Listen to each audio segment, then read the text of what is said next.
그 다음은 굿은 국의 파열입니다. 보통 옛날에는 좀 이제 안 좋게 말할 때는 언챙이라고 많이 했었어요. 혹시 여러분들은 못 들어봤을 수도 있어요. 저도 사실은 많이 못 들어봤어요. 아주 옛날에는 저희 아버지나 이 말씀 들어보면 아주 옛날에는 정말로 많이 있었다고 해요. 지금도 사실은 이런 클레프트 환자가 없진 않은데 지금은 어 기술이 많이 발달해서 빨리 수술하고 해서 저희가 잘 보지는 못해요. 쉽게 말하면 UV에 이렇게 어 다치지 못해서 있는 게 클레프트고요. 아 제가 앞에 만날 운명은 꼭 만난다는 걸 왜 넣었는지 생각났어요. 여러분과의 만남이 되게 소중하다는 것과 함께 이 클레프트는 뭐냐면은 우리가 성장할 때 그 이제 배아에서부터 이제 우리가 엄마 뱃속에서 만들어질 때 입천장 뼈가 사실은 하나가 뚝 생기는 게 아니고요.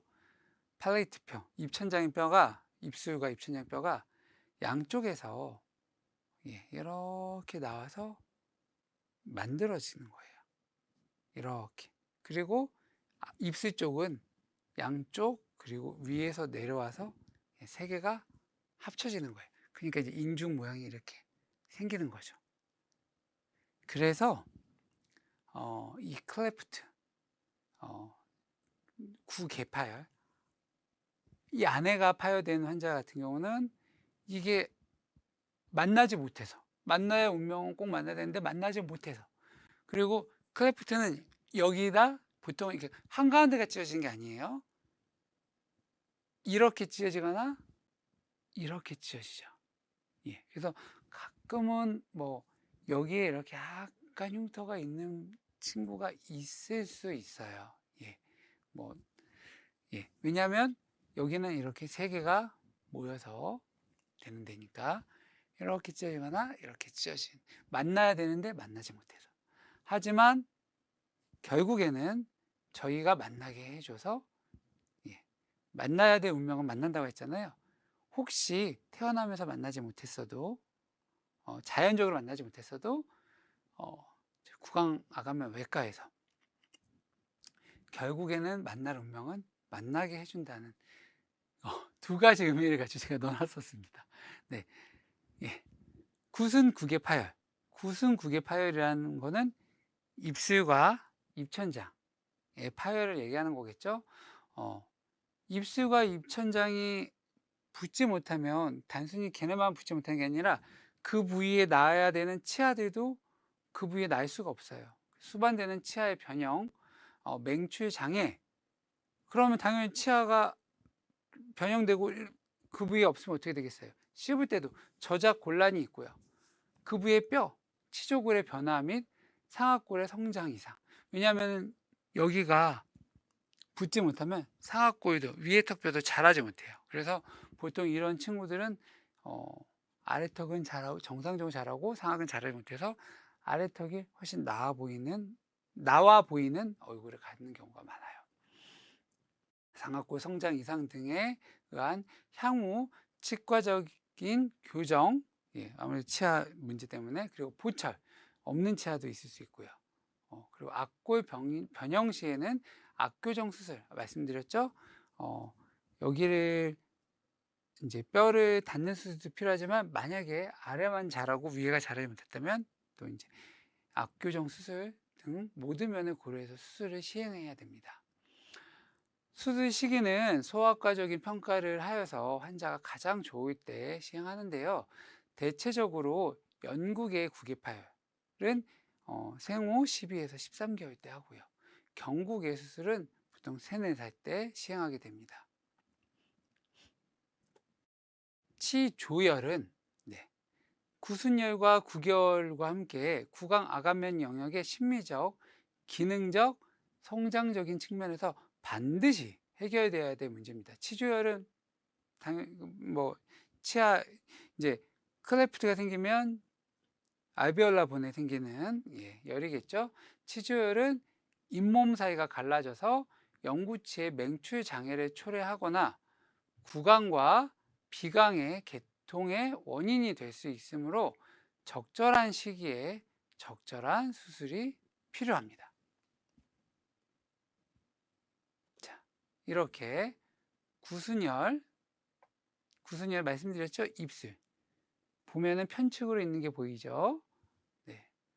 편측으로 이제 콧구멍 있는 데까지 이렇게 편측으로 구순혈이 있고요. 네. 구개혈. 구개혈은 말씀드린 입천장까지 이렇게 쫙 열이 있는 거를 구개혈이라고 합니다. 구순열애 같은 경우는 이렇게 연조직 수술을 할 수가 있고요. 구개혈은 말씀드린 대로 입천장에 그래서 겉에는 괜찮은데 입천장만 열려 있는 경우가 있고요. 그런 경우에는 이제 복원을 하게 됐습니다. 두개 아간면 기형. 두개 아간면 기형도 외과적 치료가 필요하겠죠. 두개 아간면 기형은 사실은 너무 많은 파트가 있긴 해요. 그러니까 말 그대로 악교정 수술 및 고유 신장술과 같은 수술이 시행되는데요. 예를 들어 헤미페이셜, 맨디블러 마이크로조미아나 이런 것들이 있습니다. 그러니까 좀 다 말씀드리기는 좀 많을 것 같고, 간단하게 생각하시면 얼굴의 성장이 왼쪽과 오른쪽이 다른 경우도 있어요. 한쪽은 안 자라고 한쪽은 자라고. 그러면은 일정 시기에 따라서 계속 이제 뼈를 늘려주는 시술이 필요하겠죠. 대칭을 맞춰주면서 우리가 잘 아는 아래턱이 과성장해서 양악 수술을 한다거나, 또는 방금처럼 클레프트 같은 게 있어서 상악이 덜 성장해서 상악을 수술하면서 하악을 또 수술한다거나, 이런 또 여러 가지 기형들이 있습니다. 그래서 이럴 때 악교정 수술, 대부분 교정이 같이 들어간 경우가 많고요. 고일 신장술 같은 수술을 병행합니다. 지난번에 예전에 봤죠? 이렇게 하악이 과도하게 성장하거나 했을 때는 교정과 수술을 같이 해서 안모의 개선을 할 수 있고, 아간면 기형 중에서는 사실 어떻게 보면은 제일 간단한 게 해결할 수도 있고, 가장 접근하기 편하고 우리가 주변에서 많이 볼 수 있는 케이스가 이런 양악수술 케이스일 수도 있습니다. 구강 아간면 영역의 재건술. 아무래도 이제는 아간면 영역에 증가되는 각종 사고나 종양 등이기 때문에 아무래도 재건술을 많이 쓰게 되고요. 마취술의 발달로 말씀드린 대로 수술 시간 자체가 연장되고, 그러면 우리가 수술할 수 있는 부위가 훨씬 확대되었습니다. 약물의 발달로 수술 합병증을 줄여서 결손 부위가 광범해지고요. 생체 재료도 발달했기 때문에 결손 부위를 제거하기 위한 고유 대체물도 발달되었습니다. 또 연조직 미세 수술의 발달로 이제 연조직 재건도 많이 발달했고요. 경조직 재건, 고리식. 그러니까 이제 경조직도 재건을 해야 되는데, 경조직을 재건할 때는 아무래도 제일 좋은 거는 자기뼈, 자가골 이식이 가장 좋겠죠. 아무래도 그러면 이물 반응도 없을 거고요. 하지만 자가골 이식을 할 때 문제는 뭐냐? 이 부위의 경조직 재건을 위해 고유 채취를 해야 되잖아요. 그러면은 엉덩이 뼈든 아니면 입천장의 다른 뼈든 어쨌든 고유 채취를 위해서 또 다른 부위의 수술이 필요하다는 단점이 있습니다. 그럼 거기에는 또 디피트가 생기고, 하여튼 또 한 번 데미지가 생기겠죠. 요즘에는 고유 대칭물을 이용해서 좀 더 간단하고 편리하게 시술도 할 수 있고요. 고유 대치물을 자가고유가 혼합해서 사용해서 자가골의 채취량을 줄일 수 있습니다. 그러니까 자가골을 쓰긴 하지만 너무 많이 떼면 그 부위도 또 문제가 생길 수 있잖아요. 그래서 자가골과 고유 대치물을 적절하게 혼합해서 사용할 수 있습니다. 그렇게 해서 이렇게 뼈의 결손 부위를 재건하는 거고요. 재건한 후에 임플란트를 이제 시술하는 케이스였습니다. 얼마 전에 국립중앙박물관에 갔을 때 이런 전시회가 있었는데 이 말이 너무 괜찮더라고요. 저희가 이렇게 강의로 이렇게 만날 수 있었던 것도 아무것도 아닐 수 있지만 정말 천년에 한 번 있을 법한 경사가 아닐까라는 생각이 들면서 구강 외과 파트는 여기서 마무리하겠습니다. 네, 다음은 구강 내과입니다. 보통 이제 치과 의사의 그 영어의 그 학위명은 보통 우리가 DDS라고 합니다. 이제 치과 의사가 되면 저희가 이제 DDS라고 하는데요. DDS는 닥터 오브 덴탈 서전. 그래서 사실 치과 의사는 외과, 치과 파트가 이제 외과 파트라고 보통은 얘기를 하고요. 또는 어디서는 DMD라고도 합니다. 닥터 오브 덴탈 메디슨. 그러니까 사실은 치과 의사가 구강 쪽 내과이라고도 한다는 얘기죠. 좀 쓸데없는 얘기였고요. 구강 내과가 오랄 메디슨이라서 제가 말씀드린 거고요. 자, 구강 내과. 자, 우리 힘내고 빨리 한번 또 진행해 볼게요. 앞에 구강 외과랑 좀 겹치는 파트가 많으니까요. 제가 좀 빨리 끝낼 수 있는 것들은 빨리 말씀드리겠습니다. 구강내과 개념 및 정의. 구강내과 사실은 구강내과인데 이제 구강내과 진단학이라고 합니다.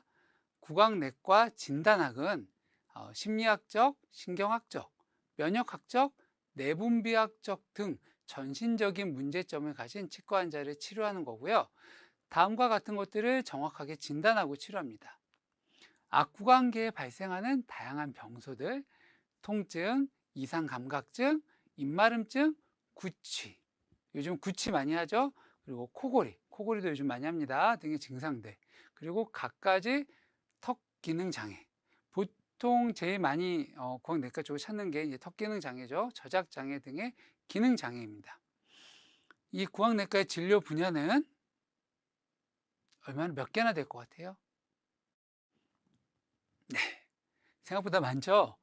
크게 턱관절, 그리고 구강 아간면 통증, 구강 점막 질환, 구강 건조증, 구취, 구강 운동장애, 이갈이, 코골이, 법치약 이렇게 있습니다.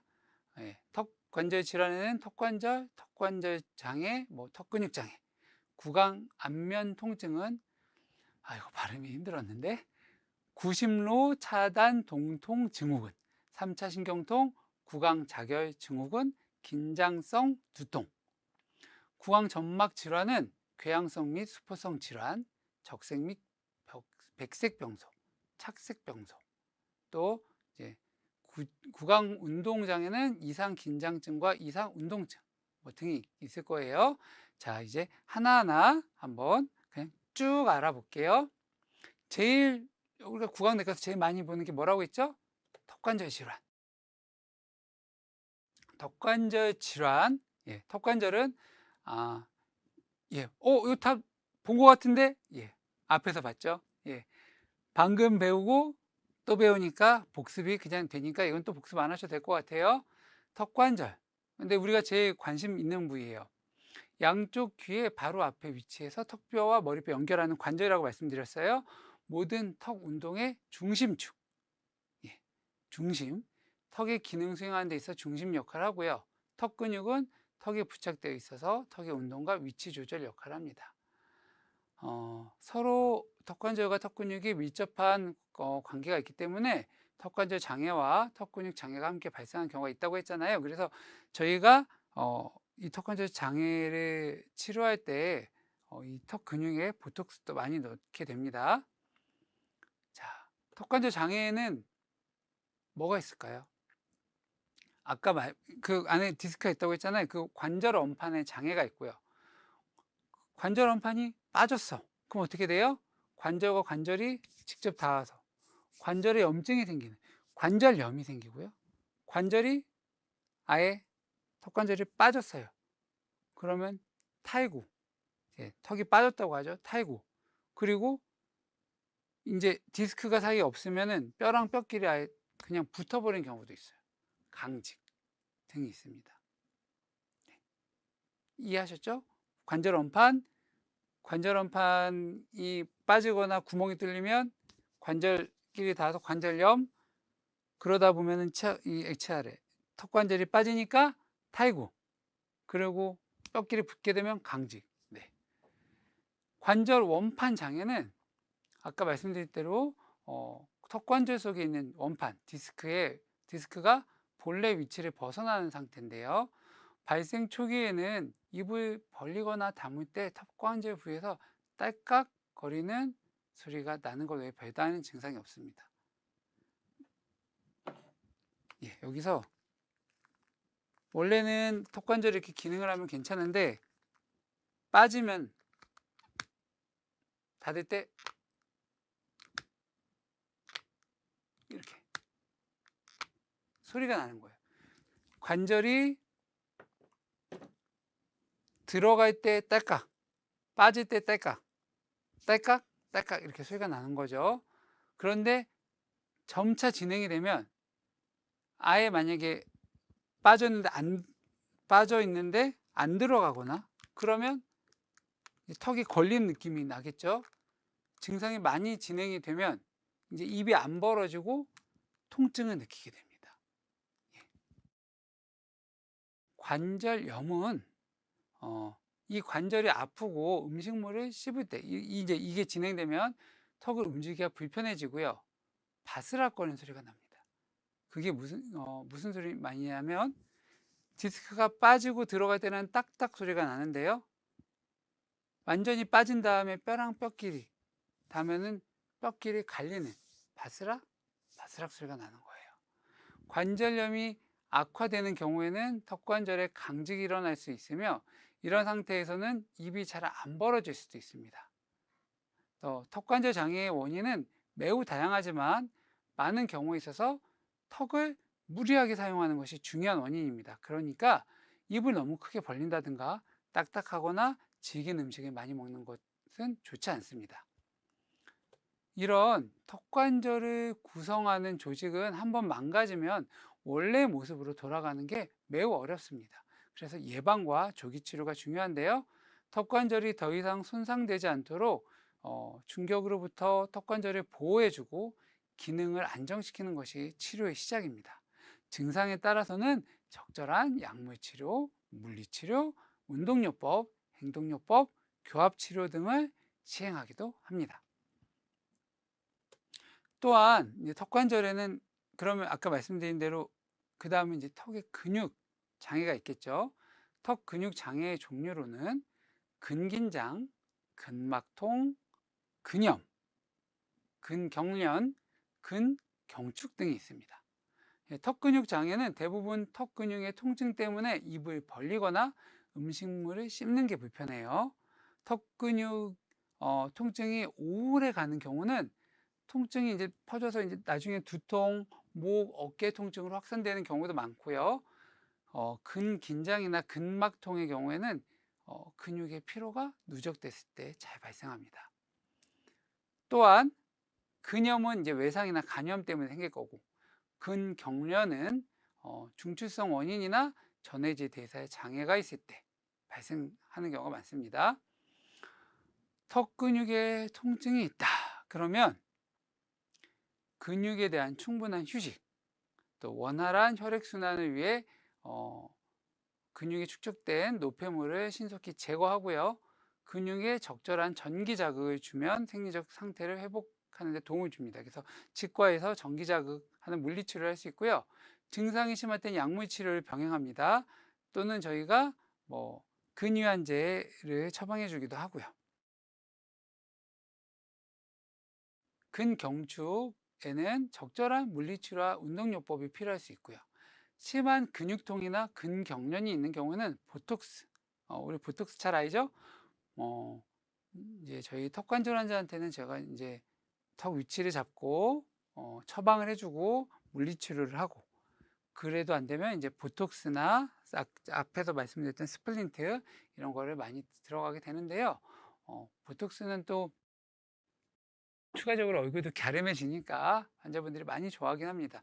이 근육의 힘을 일단은 네, 많이 줄여준다고 생각하시면 이해가 편하실 거예요. 턱관절은 이렇게 얼굴뼈 아래턱이 뼈가 이렇게 연결되어 있잖아요. 이 턱관절이 건강하고 괜찮아야 자유롭게 움직일 수가 있습니다. 아래턱이 이렇게 움직이겠죠?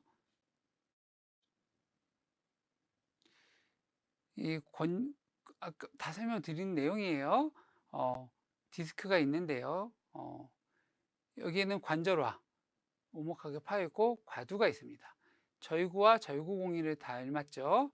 이렇게 싹 들어가서 기능을 하게 됩니다. 그 앞에 말씀드렸던 소리, 정상적인 턱관절은 디스크가 있을 때요, 다물었다가 입을 벌리게 되면 디스크가 턱관절이 여기서 보시면 벌리게 되면 이렇게 나가니까 아래턱뼈가 앞으로 나가겠죠. 이렇게. 그래서 아래턱뼈가 이렇게 내려갈 때 디스크가 같이 움직이는 거예요. 아래턱의 움직임에 따라 관절 원판이 함께 움직이는 게 정상인데요. 만약에 디스크가 이렇게 이미 앞으로 빠져 있는 경우, 벌리려고 하면 걸리겠죠. 걸려 있다가 아까 말씀드렸죠. 딸깍 딱 하면서 껴지는 거예요. 입을 계속 벌리면 딱 하면서 맞춰지면서 입이 벌어집니다. 그래서 소리가 딱 소리가 나고요. 다시 담을 때 돌아갈 때는 디스크가 그 자리에 있는 경우가 많이 있어요. 정복성 관절 원판변이라고 말씀드린다고 그랬잖아요. 정복성, 그러니까 빠져 있다가 다시 껴졌다가 하는 걸 정복성이라고 하고요. 비정복성이라면 정상적일 때는 원래 말씀드린 대로 벌어질 때 이렇게 디스크가 따라가야 되는데 너무 오래 빠진 지 오래됐어요. 그러면 저희가 벌리려고 해도 디스크가 걸려서 벌어지지가 않아요. 이렇게 벌리고도 안 벌어져요. 입이 안 벌어지고 통증을 느끼게 되겠죠. 이게 비정복성 관절 원판 변이입니다. 돌아오지 못하는 관절 원판 변이. 그러면 보통 이게 이제 오래되게 되면, 아까는 정복성일 때는 딱딱 소리가 난다고 했잖아요. 근데 이제는 관절염이 생기니까, 디스크가 없으니까 뼈랑 뼈끼리 닿아서 기능을 하려고 하면은 크레피투스, 연발음이라고 하거든요. 딱딱 소리가 아니라 드륵 드륵 이런 소리가 나는 거죠. 그리고 그와 함께 턱관절 부위에서 통증이 있게 됩니다. 그럼 이 기능이 이상이 있는지 저희가 어떻게 할까요? 가장 쉽게 하는 방법. 자, 옛날에 보이스카우트 할 때 손가락 3개, 걸스카우트 2개, 보이스카우트 3개였던 것 같은데, 초등학교 때라 맞는지 모르겠어요. 자, 손가락 3개를 펼쳐서요. 준비, 이게 아니라 이렇게 보이시죠?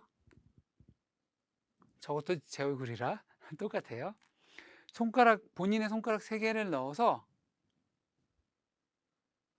전 정상이네요. 3개를 세로로 넣어서 이렇게 넣는 거 아니에요? 이렇게 넣어서 들어갈 정도로 입이 벌어진다고 보면 일단 기능 이상이 없는 걸로 뭐 간단하게 확인해 볼 수 있습니다. 뭐 이게 뭐 정답 이렇게 하는 건 아니지만, 보통 기능 이상이 있으면 보통 자기 손가락 3개 정도가 들어가지를 않아요.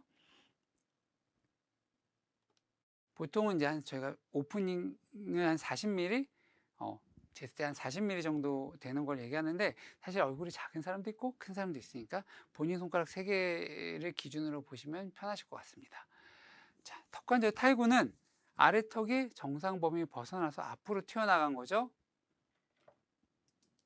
예, 다시 만났습니다. 정상 범위는 이렇게 움직여야 되는데 턱관절이 이렇게 나간 거예요.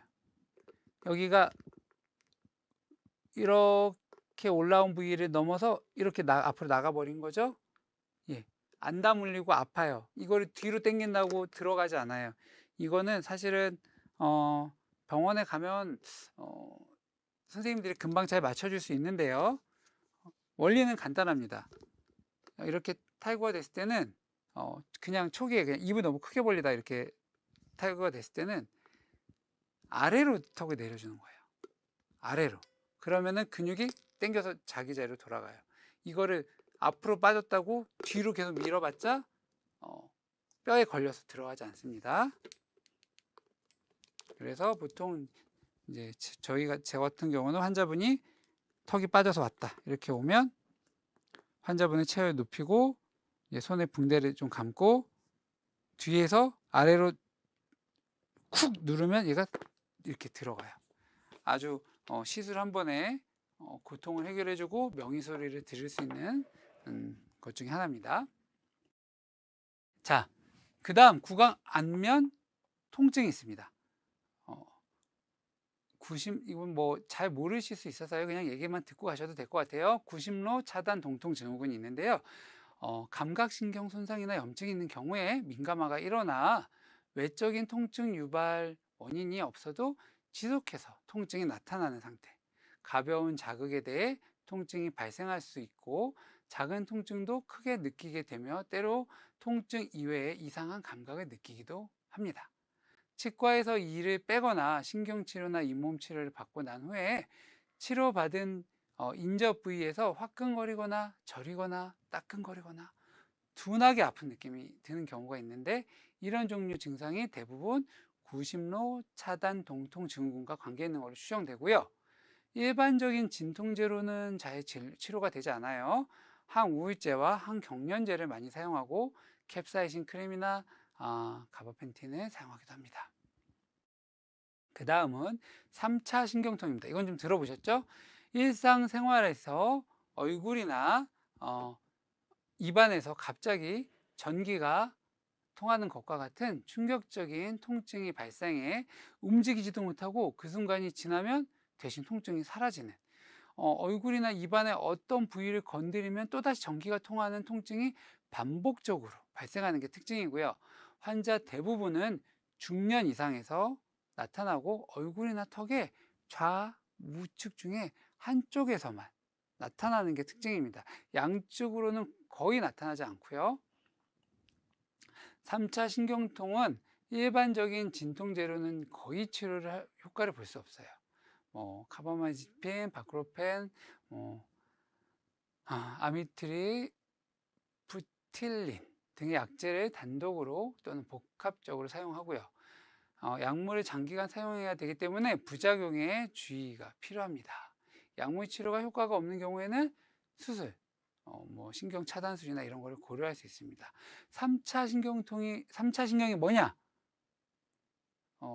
3차 신경이란 트라이저미널 너브라고 하는데요. 옵살믹 너브, 맥실라리 너브, 맨디블라 존. 예. 그러니까 안신경, 상악신경, 하악신경 이 세 개를, 그러니까 3차 신경이라는 한 군데서 나옵니다. 세 개라서 3차 신경이라고 생각하시면 외우기 편하실 거예요. 네. 구강 자결감 증후군이 있습니다. 특별한 원인이 없이 혀나 구강의 점막 부위에 통증을 느끼는 경우가 있어요. 아주 불편하신 경우가 많아요. 주로 폐경기 이후의 여성들에게 많이 나타나고요. 혀 앞쪽 3분의 2, 입천장 앞쪽, 입술 등에서 화끈거리는 느낌이나 쓰리거나 따끔거리는 통증이 있을 수 있어요. 때로는 구강 건조감, 미각 이상과 같은 증상을 반복적으로 나타내기도 하는데요. 정확한 원인이 밝혀지지 않았어요. 단지 호르몬 변화, 심리적 요인, 미각신경의 퇴행성 변화 등이 관계되는 걸로 추정됩니다. 이것도 마찬가지예요. 아미트리프틸린과 크로나제팜을 투여하거나 캡사이신 크림을 바르게 해서 증상을 경감시킵니다만 완치가 쉽지 않고요. 구강 칸디다증과 관련된 경우에는 니스타틴, 케토코나졸 같은 항진균제, 구강 건조감이 있는 경우는 필로카르핀이나 인공타액 등을 처방하기도 합니다. 긴장성 두통. 우리 두통 중에 가장 발생 빈도가 높아요. 머리가 조여들거나 무겁거나 욱신거리는 느낌. 대개 머리 양쪽에서 통증을 이쪽에서 느끼면서 오전보다 오후에 더 심한데요. 통증의 강도가 일정하지 않고요. 극심하게 나타나지는 않는데 그 원인은 스트레스나 근육 긴장으로 알려져 있지만 여러 가지 원인이 있을 수 있고요. 치료는 약물요법을 주로 사용하고 행동요법, 물리치료를 함께 시행하는 경우에 좋은 치료가 될 수 있고요. 정신과 치료를 같이 받는 분도 사실은 많이 있어요. 최근에는 보톡스 주사가 긴장성 두통의 치료법으로 추천되는데 사실 제 환자 중에도 좀 꾸준히 턱이랑 사실 눈가 이런 데도 보톡스를 맞으신 환자분이 있었는데 워낙 오래 계시다 보니까 이제 이 긴장성 두통 얘기가 나와서 봤더니 완전 여기 근육 긴장이 너무 눈에 보이도록 볼록볼록 하시더라고요. 그래서 그럼 여기도 같이 보톡스 치료를 한번 받아보자라고 제가 말씀드렸는데 그래서 제가 보톡스 치료를 해줬거든요. 환자분께서 본인이 10년 동안 이 두통 때문에 10년 동안 신경과랑 모든 과를 다 다녔지만 정신과, 신경과, 내과 다 다녔는데 고치지 못했는데 제가 고쳐줬다고. 자기의 이 두통을 치과에서 고쳤다고 좋아하셨던 분이 있어요. 보톡스로 치료했었습니다.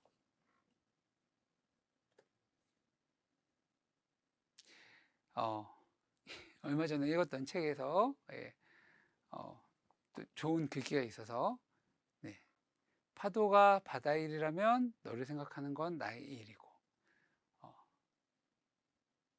수업을 듣는 게 여러분의 일이라면 강의를 하는 건 저의 일입니다. 너무 지루할까봐 넣었는데 죄송합니다. 다음 거는 구강 점막 질환인데요. 궤양성 및 수포성 병소에는 다음과 같은 것들이 있습니다. 그냥 한번 읽어보시면 될 것 같고요. 적색 및 백색 병소에도 구강 내에 발생하는 적색 병소 그리고 백색 병소가 있습니다. 다음과 같은 것들이 있으니까 이것도 한번 읽어보시면 될 것 같아요. 착색 병소에도 다음과 같은 병소들이 있습니다.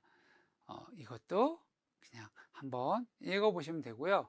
제가 혹시 너무 빨리 넘겨서 못 읽어봤다 그럼 빨리 돌려서 보시지 마시고요. 그냥 못 보고는 넘기셔도 크게 상관없을 것 같아요. 지금부터만 잘 들으셔도 될 것 같아요. 병소 이름을 아시는 건 중요하지 않고요. 지금 우리는 이런 구강 점막 질환이 있을 때 어떨까요? 입안이 따갑거나 화끈거리는 느낌이 들고 특히 음식물 먹을 때 고통을 느끼는 경우가 많습니다. 입에서 냄새가 나서 본인이나 주변 사람들을 불쾌하게 만들 수 있고요. 증상들은 일정하게 나타나기도 하지만 때로는 증상의 악화와 완화가 반복되기도 해요. 어떤 구강 점막 질환은 피부병 같이 생기기도 하고요. 그 피부병과 같이 생기기도 하고요. 때로 정확한 진단을 위해 조직 검사를 해야 하는 경우도 있습니다. 이런 원인은 매우 다양한데요. 그래서 치료 방법도 병에 따라 상당한 차이가 있고요. 보통 부신, 피지, 호르몬제, 항진균, 항바이러스제, 항생제, 면역 억제제 등의 약물이 쓰이게 됩니다. 또 구강 위생 개선, 영양 개선, 스트레스 경감 등 보조적 요법도 증상 완화에 도움을 줍니다. 최근에는 레이저 치료법이 구강 점막 질환의 치료에 많이 활용되고 있습니다. 구강 건조증. 예, 이거 이제 점점 나이가 되면 많이 생기는 건데요. 침은 우리의 침의 역할이 뭘까요? 예, 뭐 침의 역할이라고 생각할 수 있는데 침은 정말 많은 역할을 해요. 구강 점막을 적당히 적셔서 입을 부드럽게 하고요. 외부의 자극으로부터 구강 점막을 보호하고 입안에 남아있는 음식 부스러기를 씻어내고 세균 침입도 막고 맛도 느끼고 탄수화물 소화도 도와주고 구강의 산도를 완충시켜 줍니다. 그래서 이 침의 분비가 감소되면 입안이 건조해져서 음식물을 씹거나 삼키기 어렵고요. 말하기도 불편하고 입안에 염증이 잘 생기고 충치도 많이 발생하게 됩니다. 이런 구강 건조증은 노인이나 만성질환을 가진 환자한테 잘 생기는데요. 고혈압 치료, 정신과 약물을 장기간 복용하는 사람에게도 잘 생깁니다. 쇠그렌 증후군 환자한테 구강 건조증이 안구 건조증과 함께 나타난 경우도 있고요. 두경부의 종양에 대한 방사선 치료를 받는 사람한테도 흔히 나타납니다. 그래서 이런 구강 건조증이 있는 경우에는 인공타액 또는 타액 분비 촉진제를 사용해서 증상을 완화시키고요. 구강 건조증에 인해서 생길 수 있는 감염성 질환 예방과 치료에 관심을 가져야 되겠죠. 또 두경부에 대한 방사선 치료를 받아야 하는 경우에는 사전에 구강 검사를 해서 필요한 구강 치료를 받으면 구강 건조증에 의한 부작용을 줄일 수 있습니다. 다음은 구취입니다. 구취. 구취는 입에서 발생하는 불쾌한 냄새를 말합니다. 입냄새. 구취가 심한 사람은 주변 사람한테 불쾌감을 주기 때문에 사회생활에 많이 지장을 받죠. 근데 막상 본인은 자기가 냄새 나는 걸 잘 모르기 때문에 오랫동안 그런 상태가 방치되는 경우도 많습니다. 구취의 원인은 구강 내 그리고 구강 외의 원인이 있겠죠. 구강 내 원인에 의해서 구취가 발생하는 경우가 더 많아요. 자, 구강 내 원인은 뭐가 있을까요? 설태, 치주염, 치아후식증, 구강 궤양 등이 있을 거고요. 구강 외의 원인은 코의 질환, 폐질환, 당뇨, 콩팥과 간의 질환 등이 있습니다. 이런 구취의 치료는 원인을 정확히 알아내는 것부터 시작하겠죠. 구강 내에 존재한다. 그러면 그 원인을 해결해 줘야죠. 구강 내 질병을 치료해 주고 혀를 깨끗하게 유지해 주고 주성분인 휘발성 화합물을 제거할 수 있는 구강 세경제를 이제 개발해서 쓰고요. 만약에 원인이 구강 내가 아니다. 그러면 문제가 되는 이비인후과나 내과에 의뢰해서 적절한 치료를 받게 해야 합니다. 구강 운동 장애는 이상 긴장증과 이상 운동증이 있습니다. 이상 긴장증과 이상 운동증은 거의 비슷한데요. 이상 긴장증은 턱이나 입과 얼굴 부위 근육에서 간헐적이고 순간적인 수축이 자발적으로 발생해서 의지와 상관없이 입을 벌리거나 옆으로 움직이거나 혀를 옆으로 위로 혹은 앞으로 내미는 동작을 반복하는 거고요. 스트레스를 받을 때 이제 악화되고 이완되거나 잠을 잘 때는 해소돼요. 입술이나 턱을 만지거나 턱을 누르는 것 같은 감각 자극으로 완화될 수 있습니다. 항콜린성 약물, 바클로펜, 벤조디아제펜, 보톡스 같은 약물 요법에 의해서도 완화를 가져올 수 있고요. 대뇌 기저에게 비정상적인 기능에 의해서 발생하는 걸로 생각됩니다. 이상 운동증은 근육의 수축이 반복적으로 일어나서 혀, 입술, 뺨 그리고 턱이 저절로 움직여서 같은 운동을 반복하는 상태고요. 신경이완제를 장기적으로 복용할 때 나타나지만 원인 불명으로 발생하기도 해요. 노인에게 잘 발생하고 때로는 파킨슨병과도 관련이 있습니다. 이갈이. 예, 이갈이도 많죠. 우리 아마 턱관절 질환과 함께 거의 양대 산맥이라고 볼 수도 있는데 구강내과에서 잠을 자는 도중에 턱 근육의 지속적이고 율동적인 수축이 일어나서 아래 위의 치아를 서로 강하게 깨물거나 마찰하는 건데요. 보통 인구에서 5에서 20%까지 발생합니다. 이갈이는 무의식 상태에서 치아를 강하게 깨무는 것이기 때문에 깨무는 힘이 보통 씹는 힘에 비해 몇 배 강합니다. 그래서 치아, 잇몸, 턱관절과 턱 근육 등에 나쁜 영향을 주고 이가 많이 깨지기도 하고요. 이갈의 원인은 아직 잘 모르지만 중추 운동신경 조절 기능에 장애가 있는 것으로 추정됩니다. 보통 피곤하거나 이럴 때 더 많이 생기는 걸 봐서 이제 스트레스도 많이 원인이 된다고 생각하고 있죠. 치료는 약물요법과 행동요법이 있어요. 특효의 치료법은 사실 없어요. 그래서 이갈이용 이제 스플린트 제가 또 만들어요. 치과용 합성 수지로 만든 교합 장치를 잠자는 동안에 입안에 착용하면 턱 근육이나 턱관절 통증을 완화하는데 도움이 되고요. 치아가 아까 말한 대로 이갈이면 이가 다 이렇게 갈려서 상하거든요. 그러니까 치과용 이갈이 장치는 이갈이를 없애는 건 아니고요. 이를 갈아서 치아가 상하고 턱이 상하는 거를 보호해주는 장치라고 생각하시면 됩니다.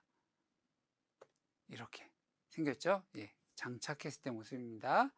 이갈이 하면 또 뭐가 있을까요? 네, 코골이. 네, 코골이는 수면 중에 구강과 연결된 기도가 좁아져서 입천장이나 구강인두 조직에 진동이 일어날 때 발생해요. 폐쇄성 수면 무호흡증. 네, 기도가 완전히 막혀 10초 이상 숨을 쉬지 않는 상태가 1시간에 5번 이상 나타날 때 주로 40대 이후 남성과 폐경기 이후 여성한테 잘 발생하고요. 비만 또는 술을 마시고 잠을 자는 경우에 더 증상이 심해지겠죠. 만약에 코골이와 수면 무호흡증이 있으면 당연히 아침에 상쾌하지가 않고 온종일 피로하거나 졸음을 느낀 경우가 많고요. 그로 인해 교통사고, 산업안전사고의 위험이 높아지므로 특별한 주의가 필요합니다. 고혈압, 뇌졸중, 심장질환에 대한 위험도가 높고요. 그러니까 이런 코골이와 수면 무호흡증의 치료법은 행동요법과 공기 펌프, 구강장치, 수술 등이 있을 수 있어요. 체중 감량, 금주, 금연, 옆으로 누워자기 같은 행동요법도 좋으니까 먼저 시행해야겠죠. 그리고 충분히 효과를 거두지 못할 때는 구강장치요법이나 수술을 선택할 수 있습니다. 아까 치료 방법 중에 이제 공기 펌프 같은 경우는 증상이 심할 때 가장 효과적인데 사용하기가 불편하겠죠. 장치가 커다란 장치가 있어야 되니까. 그래서 구강 장치요법을 많이 쓰는데요. 코골이와 폐쇄성 수면 무호흡증 증상 완화에 비교적 좋고요. 치료에 따른 고통이 거의 없고 사용하기도 편리하고 부작용도 적고 치료비도 적어서 많이 사용합니다. 예, 코골이 장치 장착 전에는 이렇게 기도가 좁혀져 있는데요. 코골이 장치를 사용하게 되면 이렇게 기도가 다시 열려서 코골이 소리가 안 나겠죠. 네. 그리고 이제 사실은 되게 재밌는 분야가 법치의학입니다. 저도 옛날에 관심이 많았는데 학생 때 법치의학. 사회의 치안 유지 및 법률상의 문제를 공정하게 처리하는 데 필요한 치의학적 사항을 연구하는 학문입니다. 보통 생체나 사체의 신원을 밝히는 일, 사후 경과 시간을 추정하거나 외상과 사인과의 관계를 조사하여 범죄 사실을 입증하는 일, 또 의료 행위와 관련된 법률적인 문제 등을 다루는 게 법치의학인데요. 우리가 좀 재밌어 하는 게 뭘까요? 신원 확인이죠. 예, 신원 확인.